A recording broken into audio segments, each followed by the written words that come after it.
Là, ça enregistre. Donc l'idée, c'est en fait plutôt de me regarder. Ouais. Alors, donc Sylvie Cohen, Managing Partners de Numsite, et Eric Lombard, Managing Partner également. Bonjour. Donc, comment mieux appréhender la construction d'un plan marketing avec la data? Alors, c'est sûr que le... Ah, voilà. Je peux recommencer? Oui, bien sûr.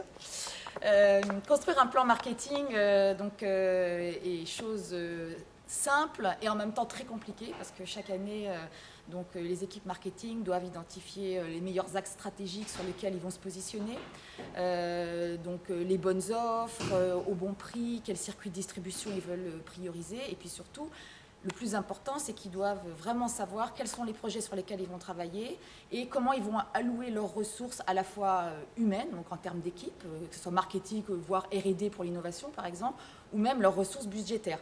Et donc, pour prioriser en fait ces projets-là, les datas sont essentielles parce qu'en fait, les datas, on sait tout avec les datas. Il suffit de les analyser, bien sûr, et surtout les prioriser.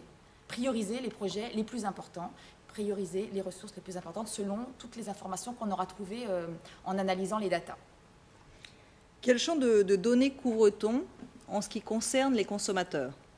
Alors pendant très longtemps, on a utilisé uniquement des données recueillies par questionnaire, c'est-à-dire qu'on interroge des consommateurs, on leur demande ce qu'ils pensent, ce qu'ils font, etc.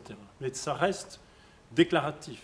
Donc ce qui est très intéressant maintenant avec l'élargissement à ce qu'on appelle donc les data, c'est-à-dire des données enregistrées, des données comportementales précises enregistrées, c'est qu'on a d'un côté ces données comportementales très précises et en très grande quantité, et de l'autre côté des données déclaratives, des données obtenues par questionnaire et qui vont être complémentaires.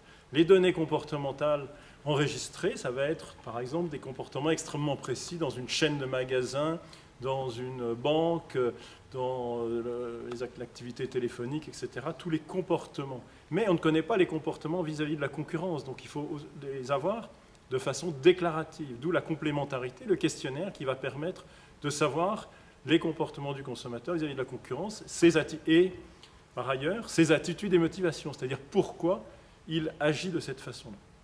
Et c'est ça, cette grande complémentarité des données data d'un côté, des données questionnaires de l'autre, et c'est une des techniques que Numsite a mis au point d'arriver à combiner ces deux types de données.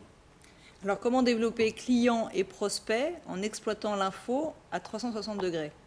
Donc en fait, comme vous l'a dit Eric, on va aller chercher l'information là où elle se trouve. Ça peut être de la base de données, ça peut être du questionnaire, ça pourrait même être de l'information web. Et on va aller identifier les clients les plus importants. Donc quand on parle de clients, a priori, c'est des gens qui consomment déjà ou qui achètent déjà. Du coup, l'enjeu pour ces gens-là, c'est vraiment de les fidéliser. Donc on va leur proposer des offres adaptées, on va leur faire une communication ciblée en fonction des attentes et en fonction de la façon dont ils peuvent réceptionner cette communication. Donc tout va être vraiment ciblé. Alors les prospects, c'est autre chose. Les prospects, ils ne sont pas clients. Donc il va falloir les attirer avec des offres, bien sûr, plus attractives. Alors ça peut être par du prix, ça peut être par exemple, des choses plus à la mode, ça peut être du statut social. Donc tout ce qu'ils auront, toutes les données les concernant vont en fait nous renseigner sur la façon dont on doit pouvoir les toucher. Donc que ce soit des clients, et même à l'intérieur des clients, il y a les très gros clients hyper fidèles, il y a des clients plus occasionnels, et que ce soit les prospects qui, eux, a priori, sont plutôt chez les concurrents, ça nous permet en fait de bien comprendre à qui on s'adresse, comment on s'adresse, avec quel message et avec quelle offre. Merci beaucoup. C'était très clair. Enfin, Ouais.